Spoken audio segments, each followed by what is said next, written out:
ऊपर मारो, हाँ मारो ऊपर, और मारो ऊपर, और गाइस आपको फ्री किक सिखाने आ रहा हूँ जो बहुत ज़्यादा इजी है, जो शॉर्टकट दे सकते तो चलो आपको ये ऐसे लगाना है, फिर रखना है बॉल को, फिर पीछे मुड़ना है, फिर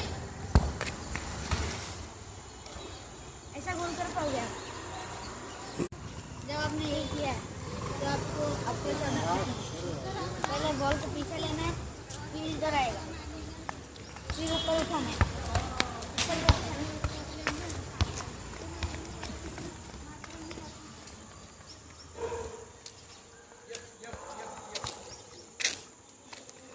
खास नहीं है।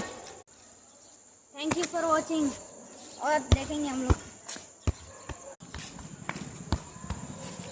मारो। Oh my God.